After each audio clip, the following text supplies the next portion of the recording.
주의 이름 안에서 주의 성소로 가네. 영광스러운 이곳에 우리 기쁘게 왔네. 거룩한 보좌 앞에서 따뜻함을 느끼네. 우리 마음 경배하며 찬양의 제사 드리네. 우리 한번 더 주의 이름 안에서, 주의 이름 안에서 주의 성소로 가네. 영광스러운 이곳에 우리 기쁘게 왔네. 거룩한 보좌 앞에서 따뜻함을 느끼네. 우리 마음 경배하며 찬양의 제사 드리네. 찬양의 제사 드리며 성소로 들어갑니다.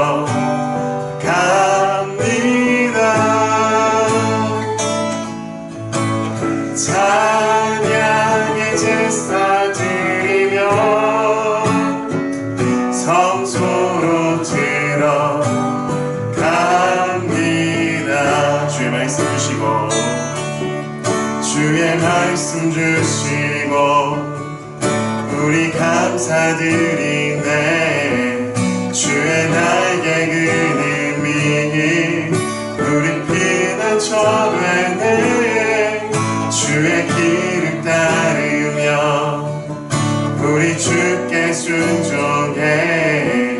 모든 상황 속에서도 찬양의 제사 드리네. 우리 한 번 더 주의 말씀 주시고, 주의 말씀 주시고 우리 감사드리네. 주의 날개 그늘이 우리 피난처 되네. 주의 길을 따르며 우리 주께 순종해. 모든 상황 속에서도 찬양의 제사 드리네. 찬양의 제사 드리며 성소로 들어갑니다.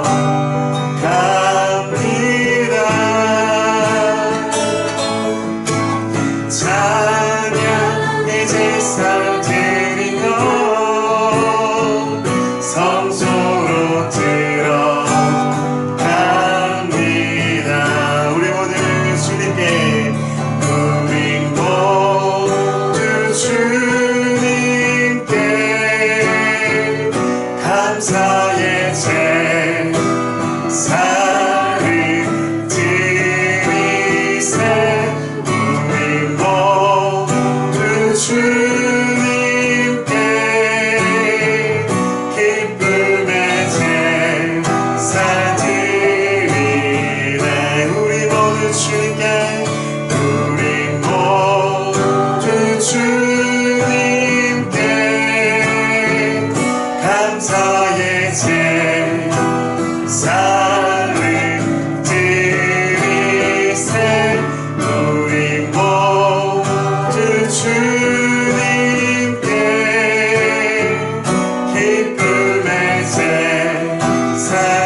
신앙을 함께 고백하겠습니다.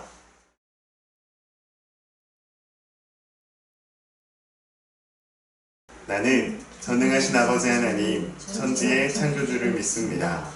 나는 그의 유일하신 아들, 우리 주 예수 그리스도를 믿습니다. 그는 성령으로 잉태되어 동정녀 마리아에게서 나시고 본디오 빌라도에게 고난을 받아 십자가에 못 박혀 죽으시고 장사된 지 사흘 만에 죽은 자 가운데서 다시 살아나셨으며 하늘에 오르시어 전능하신 아버지 하나님 우편에 앉아 계시다가 거기로부터 살아있는 자와 죽은 자를 심판하러 오십니다. 나는 성령을 믿으며 거룩한 공교회와 성도의 교제와 죄를 용서받는 것과 몸의 부활과 영생을 믿습니다. 아멘. 아멘.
영원 자유해 내가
찬양하리 어린 양 찬양하리 내 평생 그 하나로 충분해요 어린 양 찬양하리 내가 주의 임재 안에서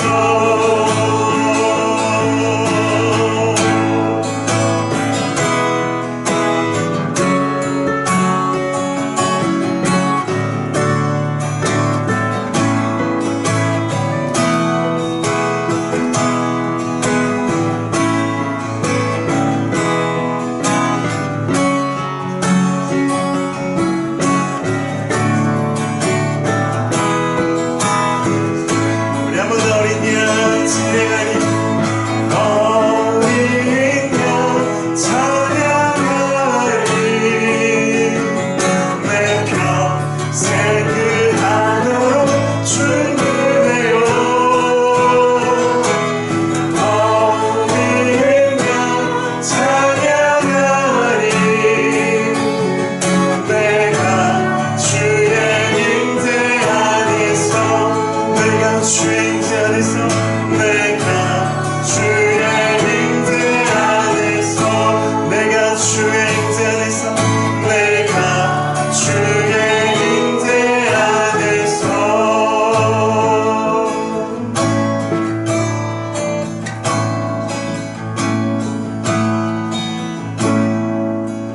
오야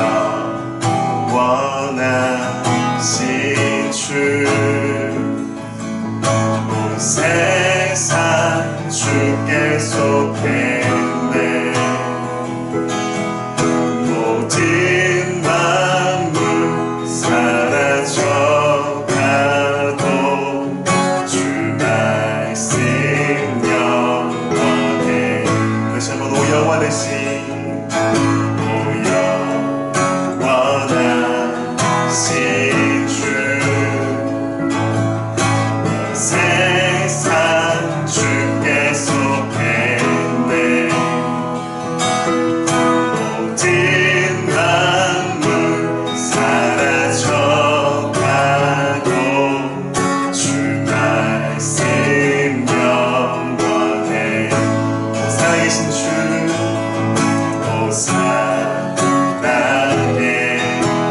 살아계신 주 지금도 역사하시네 지금도 역사하시네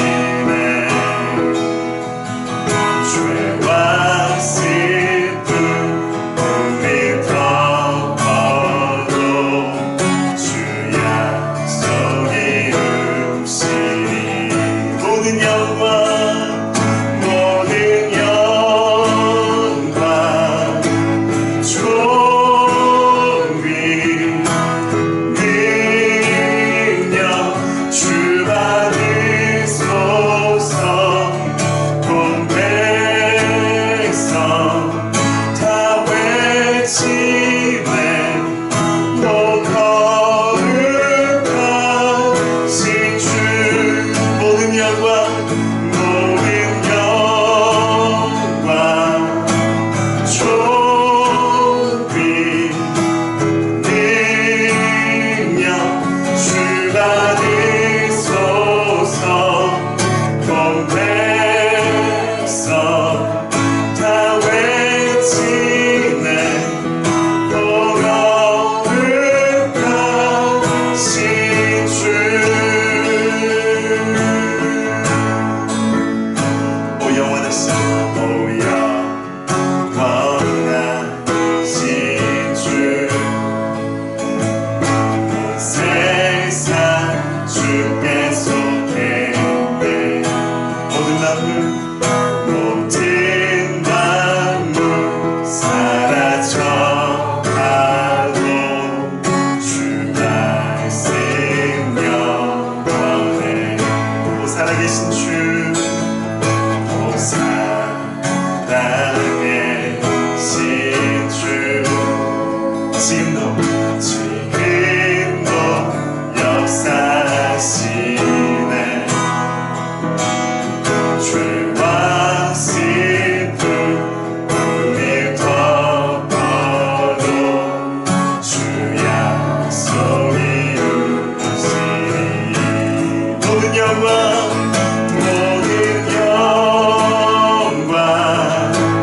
존귀 능력 주 받으소서. 온 백성 다 외치네 거룩하신 주. 영원한 모든 영광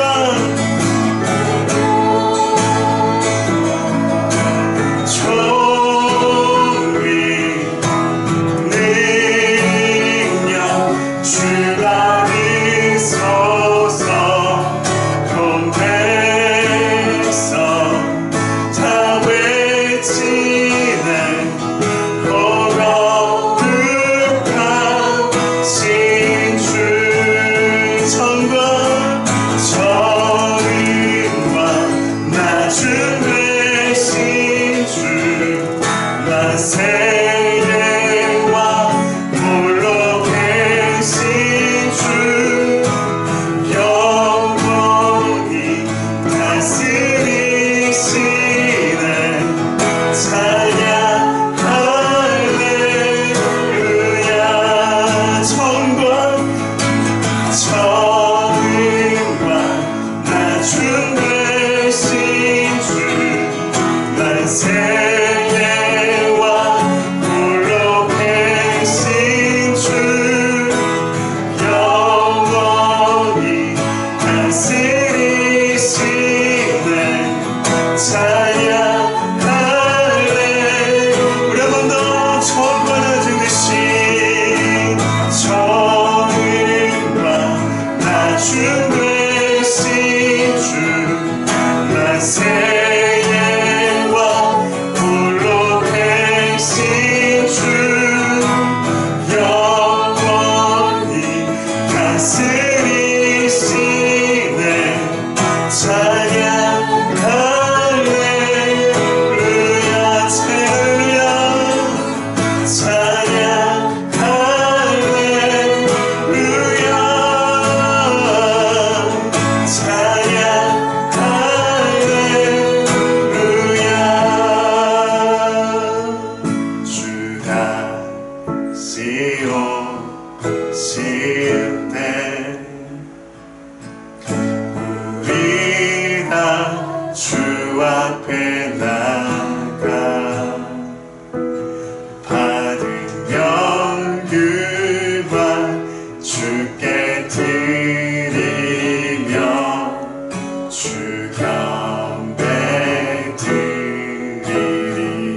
주 다시 오실 때 주가 다시 오실 때 우리 다 주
백성 다 외치네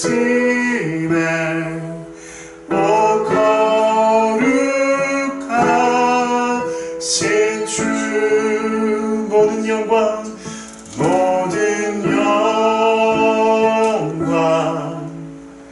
존귀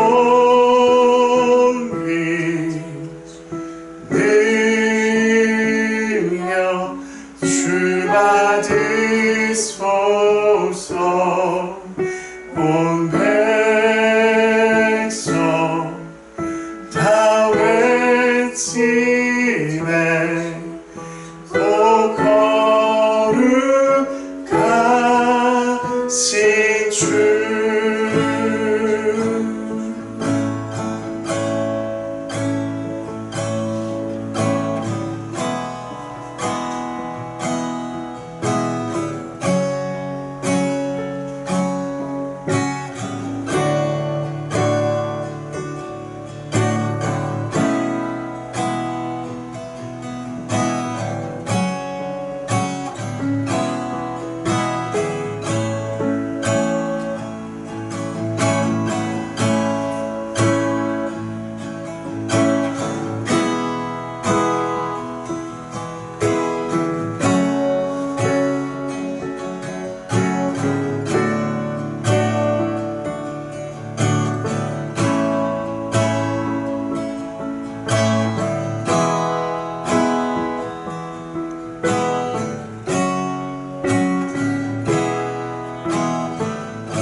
하나님 감사합니다. 오늘 하나님 앞에 예배합니다.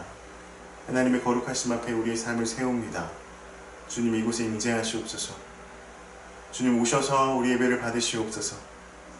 주님 우리 마음의 중심이 하나님을 향하여 정직하고 거룩하며 온전하게 주를 바라보는 예배자 되게 하여 주시옵소서. 오직 예수 그리스도의 십자가의 보혈이 우리를 정결케 하며 그 십자가의 거룩한 피가 우리를 깨끗게 하사 우리로 의롭다 칭함을 받으며 하나님을 아바 아버지라 부를 수 있도록 허락하신 놀라운 은혜와 사랑됨을 고백하며 인정합니다.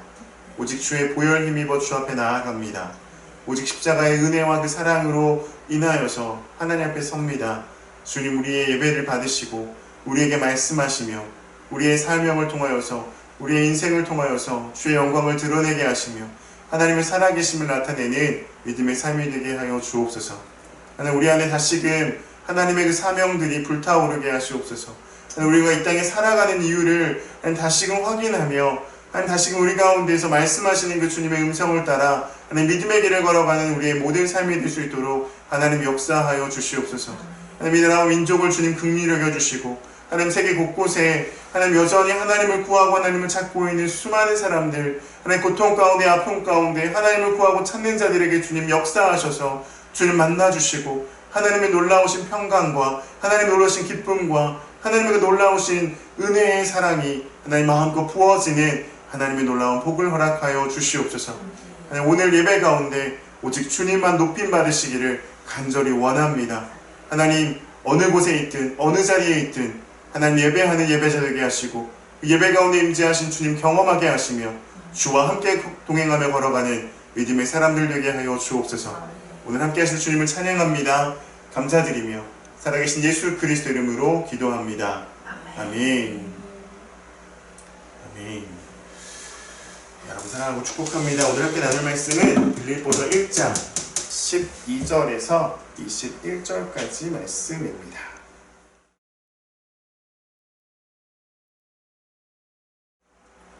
빌립보서 1장 12절에서 21절까지 말씀 우리 같이 한 절씩 교독하겠습니다. 빌립보서 1장 12절에서 21절까지 말씀입니다. 제가 먼저 12절 읽겠습니다. 형제들아 내가 당한 일이 도리어 복음 전파의 진전이 된 줄을 너희가 알기를 원하노라. 이러므로 나의 메인이 그리스도 안에서 모든 시위대함과 그 밖의 모든 사람에게 나타났으니 형제 중 다수가 나의 매임으로 말미암아 주 안에서 신뢰함으로 겁없이 하나님의 말씀을 더욱 담대히 전하게 되었느니라. 어떤 이들은 투기와 분쟁으로 어떤 이들은 착한 뜻으로 그리스도를 전파하나니 이들은 내가 복음을 변증하기 위하여 세우심을 받은 줄 알고 사랑으로 하나 그들은 나의 매임에 괴로움을 더하게 할 줄로 생각하여 순수하지 못하게 다툼으로 그리스도를 전파하느니라. 그러면 무엇이냐? 거칠애로 하나 참으로 하나 무슨 방도로 하든지 전파되는 것은 그리스도니 이로써 나는 기뻐하고 또한 기뻐하리라. 이것이 너희의 간구와 예수 그리스도의 성령의 도우심으로 나를 구원하게 할 줄 아는 고로 나의 간절한 기대와 소망을 따라 아무 일에든지 부끄러워하지 아니하고 지금도 전과 같이 온전히 담대하여 살든지 죽든지 내 몸에서 그리스도가 존귀하게 되게 하려 하나니 이는 내게 사는 것이 그리스도니 죽는 것도 유익함이라. 아멘. 아멘. 오늘 여러분과 함께 빌립보서 1장 12절에서 21절까지 말씀으로 복음을 외치라 라고 하는 제목으로 하나님 말씀을 함께 나누겠습니다. 사도 바울은 옥중에서 감옥에 갇힌 상황에서 편지를 몇 교회를 향해서 썼습니다. 그 중에 한 교회가 바로 오늘 우리가 읽었던 빌립보 교회이죠. 바울이 총 3번 감옥에 갇히게 되는데 감옥에 갇히게 된 이유들이 좀 다양합니다.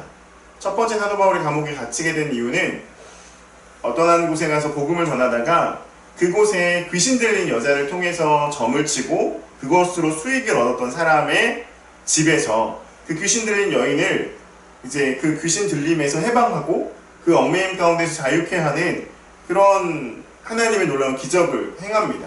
그로 인해서 그 주인이 자신의 여정으로 통해서 이제 자기는 수익을 얻었는데 이 여정에 이제 귀신이 떠나게 되니까 더 이상 수익을 얻을 수 없게 됨으로 말미암아 바울을 매우 때리고 옥에 가두게 됩니다. 여기서 우리가 많이 들었던 이야기가 나오죠. 옥중에 갇혀 있었던 바울 그리고 그와 함께 있었던 실라. 이 바울과 실라가 옥중에 기도하고 찬양함을 통해서 옥문이 열리고 그 간수가 그 모습을 보고 스스로 자결하려고 했을 때 바울이 만류하죠. 그러지 말라고, 우리가 여기 있다고. 그리고 나서 그 간수의 집에 가서 이제 그 가정에 하나님의 복음이 전해지고, 우리가 너무나 잘 알고 있는 말씀이죠. 주 예수를 믿으라, 그리하면 너와 내 집이 구원을 받으리라 라고 하는 이 놀라운 말씀이 드러나게 된 상황이 첫 번째 감옥에 갇히게 되었던 바울의 삶이었습니다. 그리고 두 번째 바울이 감옥에 갇히게 된 것은 이제 예루살렘으로 올라가서 죽음 앞에 놓이게 되는 상황 가운데 유대인들에게 붙잡혀서 감옥에 가게 되죠. 그때 당시 베스토라고 하는 총독이 바울을 감옥에 가둔 상태에서 유대인들의 모함과 말들이 정말 많았어요. 그럼에도 불구하고 바울은 자신의 죄가 없음을 알지만, 그리고 베스토 총독도 바울이 죄가 없는 것을 알아요. 그리고 그를 풀어주려고 하지만 바울이 외치죠. 뭐라고 외치나요? 나는 로마 황제에게 재판을 받겠습니다 라고 하는, 로마 시민으로서 로마 황제에게 재판을 받겠습니다 라고 외치고, 그때 로마로 이제 이송되게 됩니다. 그리고 로마에서 약 2년여 시간 동안 감옥에 있게 되죠. 물론 많은 학설들에 의하면 감옥 안에 갇힌 것이 아니라 어떤 한 집에 이제 갇혀 있는 상태에서 생활을 하면서, 감옥은 아니지만 감옥과 같은 자유롭지 못한 그러나 자유한 생활을 하게 되었다고 합니다. 그리고 2년이 지나고 나서 바울이 풀려나요. 그리고 마지막 3차 전도여행이 끝나고 나서 네로 황제가 로마를 통치하고 있었던 상황에서 대화제가 일어나게 되죠. 그 대화제가 일어난 뒤 네로 황제는 그리스도인들에게 모든 그 화제의 원인을 덮어 씌우게 되고, 그로 인해서 사람들로 하여금 그리스도인들을 향한 혐오와 나쁜 마음을 가지게 되고, 그래서 많은 그리스도인들이 붙잡히고 죽음을 당하게 되는, 우리가 알고 있는 그 콜로세움에서의 그 수많은 희생들이 바로 이 시기에 일어나게 되는데, 그때 바울이 로마에 붙잡혀서 사도 바울도 순교하게 되는 상황이 됩니다. 이것이 세 번째 사도 바울이 옥에 갇히게 되어진 건데, 이 세 가지 옥에 갇히고 있었던 상황들 중에 많은 학자들이 이야기하는 건 바로 두 번째 베스토 총독에 붙잡혔을 때, 그때 로마로 가기로 결정을 하고 로마 황제에게 재판을 받겠다라고 이야기했던 그 상황에서 사도 바울은 많은 교회들을 향해서 편지를 썼다라고 이야기를 하고 있는 거예요. 그게 이제 예수님 후에 60년에서 62년경 정도가 된다라고 얘기를 하는 거죠. 이렇게 추정하고 있는 상황에서 지금 사도 바울은 로마의 감옥에 갇혀있는 상황이에요. 물론 감옥이라 하지만 사실 감옥과 같은 곳은 아니에요. 근데 이곳에 갇혀있는, 자유하지 못한 상황에 놓여있는 사도 바울에게 있어서 그가 전도여행을 하면서 세워졌던 수많은 교회들에 대한 마음이 사도 바울에게는 매우 불타오르고 있었어요.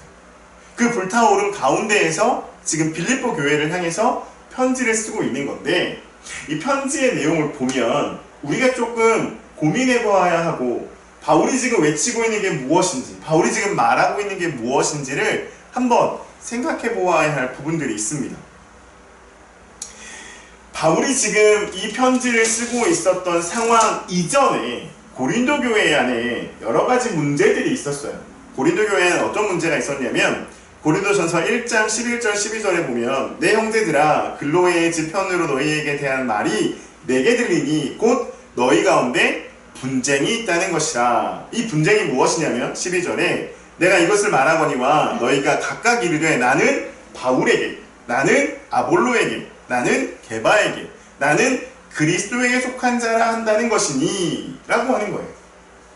고린도 교회 안에만 있었던 것은 아니죠. 많은 교회들이 이런 이야기들이 있었어요. 아, 나는 바울에게 속한 사람이야. 아니, 나는 베드로에게 속한 사람이야. 아니, 나는 그리스도에게 속한 사람이야. 라고 하면서 누군가 어딘가에 속했다라고 하는 그 소속감에 대한 부분을 매우 강조하고 그것을 드러내고 있었다라고 하는 것이죠. 그런 상황 가운데 이제 사도 바울이 붙잡혀서 로마라고 하는 곳에 옮겨지게 되고 그 안에 감옥에 갇혀 있었어요. 그러면 지금 여러 가지 사람들의 어떤 그 말들이 드러나는 상황 가운데에서 감옥에 갇혀있는 사도 바울에게도 여전히 그런 이야기들이 들려오고 있었다라고 하는 거죠. 그때 이 빌립보 교회를 향해서 사도 바울이 보낸 편지 안에 그의 고백입니다. 그의 고백 뭐라고 하냐면 오늘 본문 15절에 이렇게 이야기를 하죠. 어떤 이들은 투기와 분쟁으로, 어떤 이들은 착한 뜻으로 그리스도를 전파하나니. 지금 감옥에 갇혀있는 사도 바울에게 들리는 소리가 이 고린도 교회에서 나왔던 소리와 똑같은 이야기들이 들려지기 시작하는 거예요. 여러분, 바울의 삶이 어땠죠? 바울은 열정이 있는 사람이었어요. 바울은 정말로 힘을 가지고 최선을 다해서 복음을 살았던 사람이거든요. 예수 그리스도를 만나기 이전에도 사실은 복음을 살던 사람이에요. 근데 그 복음이 달랐던 거죠. 율법주의적인 복음을 살았던 거예요. 이 율법주의적인 복음을 살고 있는 바울에게 예수 그리스도를 만남으로 말미암아 그의 삶이 송두리째 바뀌게 되죠. 이 송두리째 바뀌어진 바울의 삶 안에서 그의 삶을 바라보고 있었던 많은 사람들이 당시 논란이 많이 됐어요.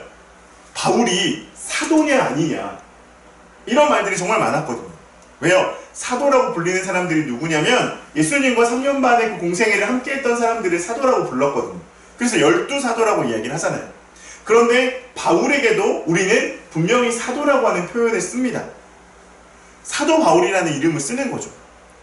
이 이름이 붙여지는 것 자체 안에서도 사람들 안에 불평불만이 있었어요. 질투와 시기가 있었어요. 왜 바울이 된 그 사울은 사도라고 하는 이름을 붙이느냐, 무엇 때문에 왜 사도 바울이냐 라고 하는 말들이 들려지기 시작하는 거죠. 바울은 교회 밖에서의 핍박도 있었지만 교회 안에서의 핍박도 있었어요. 교회 밖에서는 유대인들이 바울을 핍박합니다. 그리스도의 복음을 전하지 못하게 하기 위해서. 교회 안에서는 바울이 왜 그런 역할을 감당하느냐, 옳지 않다, 그는 합당하지 못하다, 그는 그리스도를 믿는 사람들을 붙잡아가던 사람들이다, 사람 중에 하나다 라고 하는 많은 말들이 있었던 거예요. 그러나 이런 상황 가운데에서 바울이 지금 이야기하고 있는 게 뭐냐면, 이렇든 저렇든, 이런 상황이든 저런 상황이든, 이런 불평이든 저런 불만이든, 시기로 하든 분쟁으로 하든 질투로 하든 마음에 다른 마음을 품고 하든 또 착한 마음으로 하든 전해지는 게 뭐라는 거예요? 전해지는 건 예수 그리스도라고 하는 거예요. 전해지는 건 예수 그리스도라고 하는 거죠. 18절에 이렇게 얘기합니다. 그러면 무엇이냐? 거칠애로 하나 참으로 하나 무슨 방도로 하든지 전파되는 것은 뭐라고요? 그리스도니 이로써 나는 기뻐하고 또한 기뻐하리라. 그러면서 마지막에 고백을 하죠. 21절에 이유예요. 왜 내가 기뻐하고 기뻐하느냐? 이는 내게 사는 것이 뭐예요? 그리스도니 죽는 것도 유익함이라. 여기서 죽는 것도 유익함은 실제로 사도 바울이 죽는 것에 대한 준비에 대한 유익함도 있지만 나는 아무것도 아니다, 나의 나됨이 사람들에게 어떤 평가를 받든 그것은 내게 중요하지 않다. 왜요? 나는 이미 그리스도와 함께 십자가에 못 박혀 죽었기 때문에 그래요. 여러분, 우리가 살아가고 있는 현대시대에는 복음을 전하는 것에 있어서 많이 어색하고 불편한 시대를 살고 있습니다. 말씀을 준비하면서 옛날 생각을 잠깐 했어요. 제가 청년 때 막 이제 예수 그리스도의 복음을 알고 그 복음의 열정에 불타오르고 있을 때, 그때는 전도하는 것이 삶이었어요. 나가서 전도하는 거. 시간만 나면 대학가에 가서 사람들 만나서 복음 전하고, 시간만 나면 누군가에게 복음을 전해야 한다라고 하는 불타오르는 마음 때문에 만나려고 밖에 나갔어요. 사람들 만나려고. 제 기억 속에 지난번에 1월달에 제주도 여행을 갔다 왔지만 제 기억 속의 제주도는 딱 그거였어요. 복음을 전하기 위한 장소. 제가 제주도에 친구들과 함께 갔을 때 말씀드린 적이 있는데, 자전거를 타고 이제 제주도를 일주를 했잖아요. 99년도에. 근데 그때 자전거 타고 일주를 하면서 우리에게 목적이 뭐였냐면 이 제주도의 아름다움을 하나님 만드신 귀한 은혜들을 우리가 함께 누리자 이게 아니었어요. 어느 곳에 가든지 학교가 보이면 그 학교에 가서 그곳에서 학교하고 나오는 아이들, 그 아이들 한 명 한 명 붙잡고 복음을 전하자라고 하는 거였어요. 그래서 초등학교가 보이면 초등학교 앞에 가서 기다렸다가 아이들 만나서 기도하고, 중학교가 보이면 중학교 앞에서 기다렸다가 아이들 나오는 거 보고 만나서 기도하고 복음 전하고, 고등학교에 아이들 만나서 복음 전하고, 그렇게 아이들을 만나면서 복음을 전하면서 제주도를 한 바퀴를 돌았어요. 복음의 열정, 복음의 사명, 복음의 소망. 여러분, 우리는 복음을 받은 사람들이고요. 그 복음으로 인해서, 십자가의 은혜로 인해서 우리는 구원받은 사람들이에요. 사도 바울도 예수 그리스도를 만남으로 인해서 그의 삶이 바뀐 삶이에요. 그래서 그는 그 놀라운 은혜를 전하는 것이 그의 사명이었거든요. 복음을 외치는 것이 그의 삶의 이유였고 목적이었어요. 저는 오늘 우리가 함께 예배하는 이곳에서 다시 우리 안에 복음의 외침이, 복음의 선포가 우리 안에 일어나기를 소망합니다. 여러분, 우리가 외치지 않으면, 우리가 선포하지 않으면 들려질 수 없어요. 한동안 제 안에 이런 마음이 있었습니다. 제 자신을 바라볼 때 어느 순간부턴가 저도 그렇게 이야기를 하고 있었어요. 말로 외치기보다는 삶으로 보여주는 복음이 돼야 된다. 어느 순간부턴가 이것이 우리 안에, 그리고 많은 교회 안에서 보편화가 되었어요.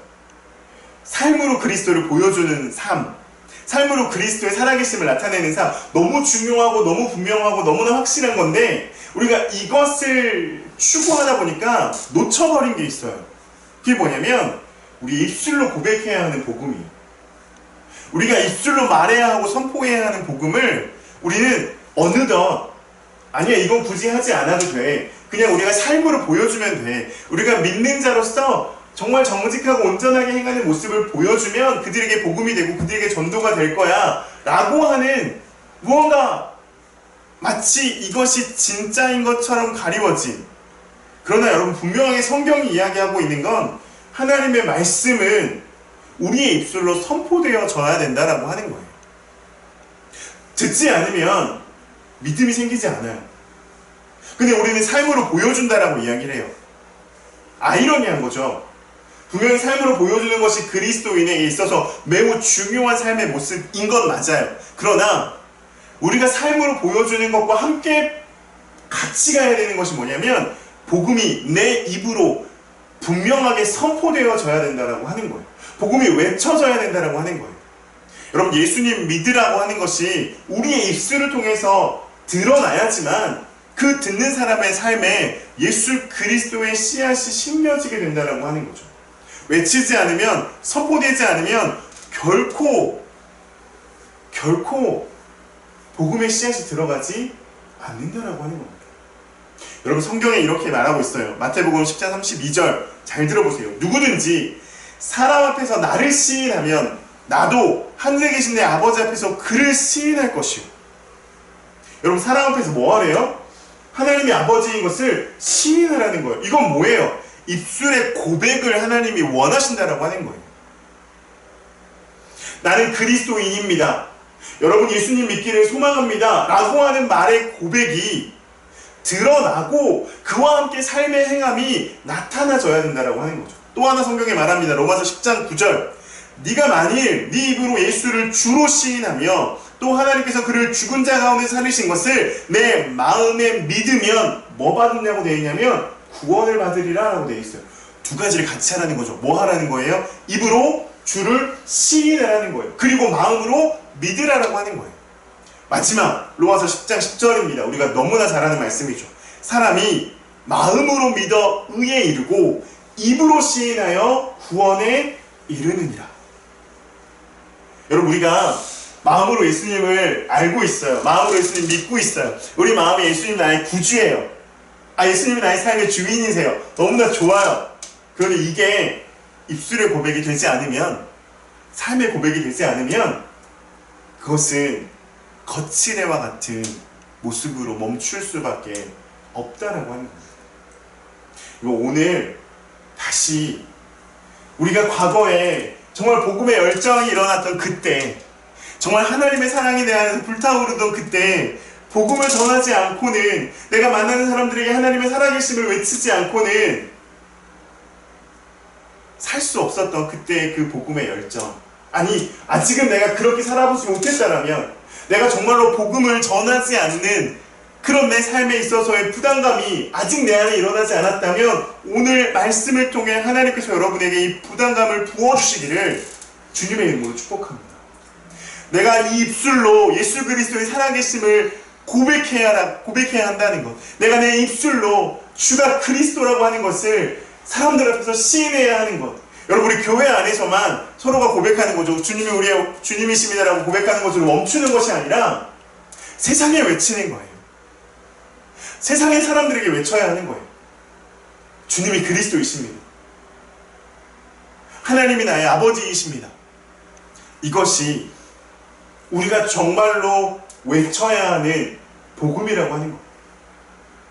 여러분, 이 복음을 외쳤을 때, 이 복음을 선포했을 때 사도 바울은 이 복음의 외침으로 말미암아 질투를 경험했고요. 사람들의 마음속에 다툼이 일어나기도 했어요. 사도 바울이 뭔데 이렇게 복음을 외치는 사람이 되냐고, 내가 하겠다라고. 그래서 시기로 하든 분쟁으로 하든 이라는 표현이 나오는 거예요. 그리고 이 복음을 외치다가 사도 바울의 삶은요, 결국 순교의 삶을 살았어요. 여러분, 복음을 외치는데, 여러분, 세상 사람들에게 하나님이 살아계시다라고 선포하는데 그들에게서 들려질 말에 대한 두려움이 여러분 일어나십니까? 그들의 입술을 통해서 교회는 너무 이기적이라고, 하나님 믿는 사람들은 너무나 융통성이 없다라고 하는 이야기들이 여러분에게 들려지실까봐 여러분 두려우십니까? 여러분, 그럼에도 불구하고요, 교회는, 그리스도인은 복음을 외치는 삶이 되어야 해요. 왜요? 그들은 모르거든요. 하나님이 어떤 분인지 몰라요. 예수 그리스도의 십자가의 사랑이 무엇인지 몰라요. 그러나 우리는 알잖아요. 그 사랑이 얼마나 소중한 것인지, 그 사랑이 얼마나 위대한 것인지. 여러분, 우리는 알잖아요. 외쳐야죠.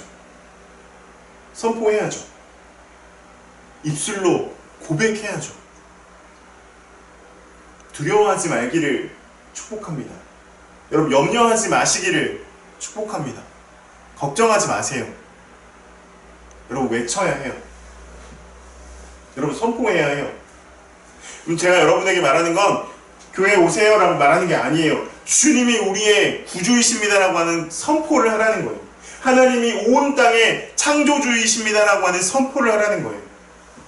오늘 여러분에게 주어진 모든 상황 가운데에서 내가 이 말을 하는 것이 무슨 일이 일어날까라고 하는 생각과 그 생각에 생각을 하는 것을 멈추고, 먼저 주님이 우리의 주되심을, 주님이 우리의 왕되심을 선포하는, 복음을 외치는 저와 여러분의 삶이 되기를 간절히 소망합니다.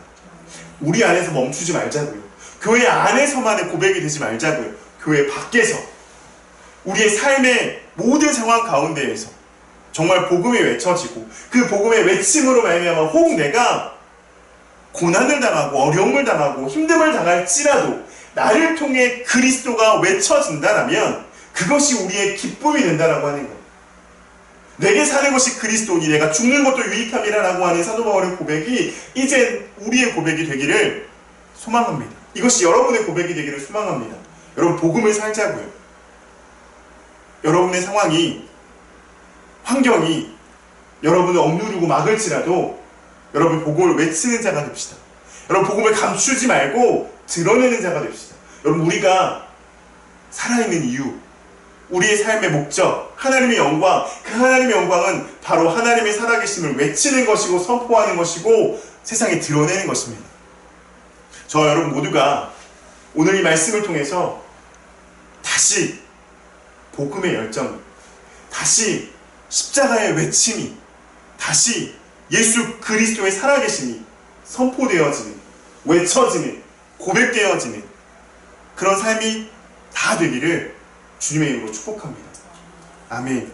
저 여러분과 함께 찬양 하나를 하고 싶어요. 정말 옛날 찬양이에요. 선포하라.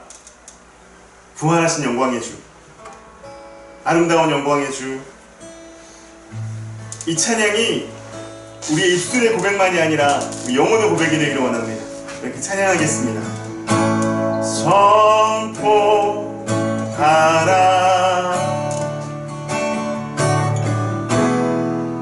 부활하신 영광의 주, 아름다운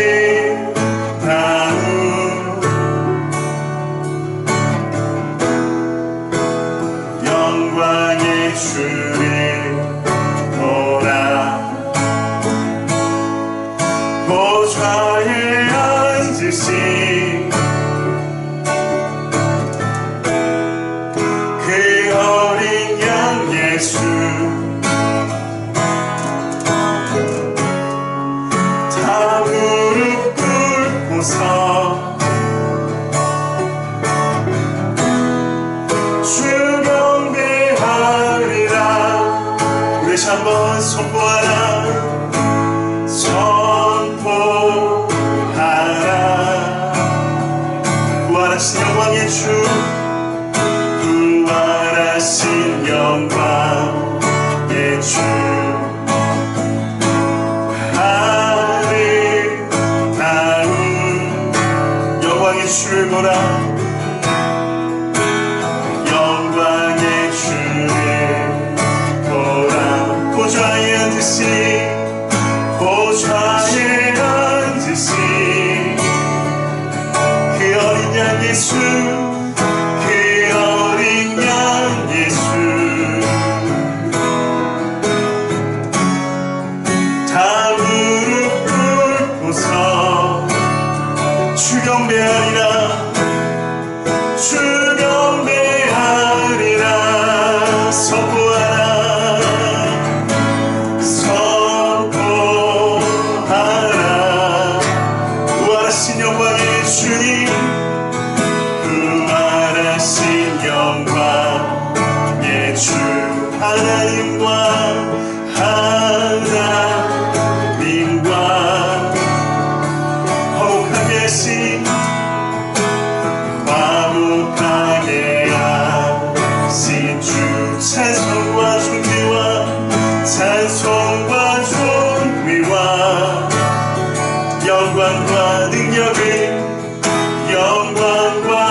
우리 말씀 생각하면서 기도하실 텐데, 하나님, 내가 복음을 산다라고 말하며 살았습니다.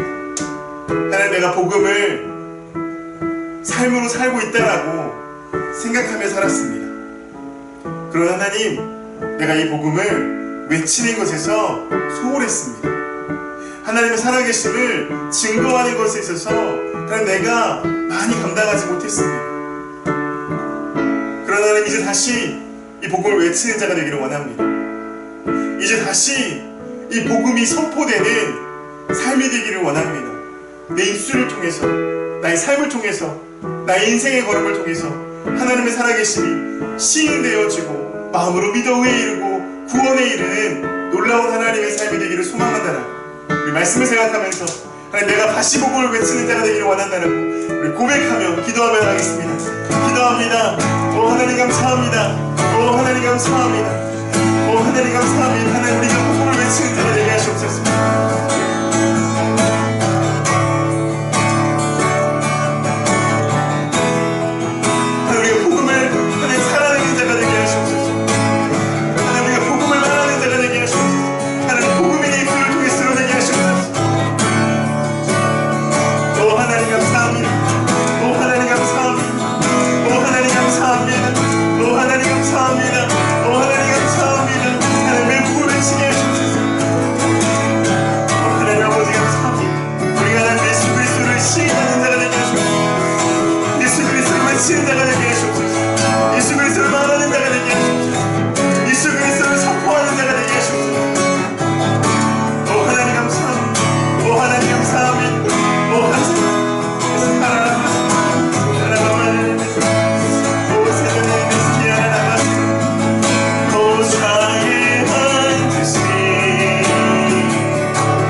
감사합니다. 그리고 주님의 임재 안에서 어린 양을 찬양하고 어린 양을 선포하고 우리의 구원 되신, 우리의 힘 되신, 우리의 능력 되신, 우리의 소망이요, 우리의 피할 바위이시고 우리의 그늘이시고 우리의 영원한 산성 되신 그 예수 그리스도 이름을 외치며 선포하며 말하며 드러내며 나타내는, 정말 우리가 입술로 주가 그리스도이신 것을 시인하며 고백하는 그런 믿음의 삶이 되기를 간절히 소망합니다. 하나님, 우리가 사명이 바로 복음을 외치는 것, 복음을 사는 것, 복음이 우리의 삶이 되는 것이 우리의 사명이고 우리의 삶임을 인정하고 고백합니다. 하나님, 그렇게 주님을 따라가고 주님을 바라보고 주님을 의지하며 주 앞에 서는 우리 모든 한 사람 한 사람 되게 하여 주시옵소서. 이제는 우리 주 예수 그리스도의 놀라우신 은혜와 아버지 하나님의 크고 극진하신 사랑하심과 성령님의 감화 감동 역사하심의 놀라운 은혜가 예수 그리스도를 세상에 선포하며 예수 그리스도를 세상에 외치며 입술로 시인하며 드러내며 살기로 결단하며 삶을 드리기로 소망하는 우리 모두 위에 이제로부터 영원토록 함께 하옵시기를 간절히 축원하옵나이다. 아멘.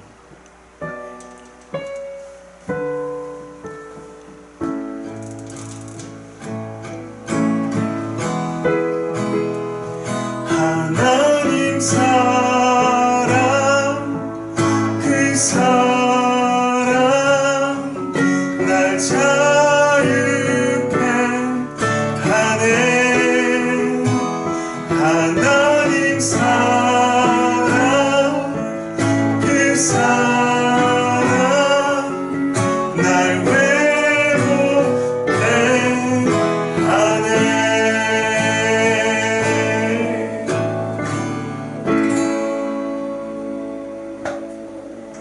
한 주간도 믿음 안에 승리하시는 모든 한 분 한 분 되시기를 축복합니다. 예배 마치겠습니다.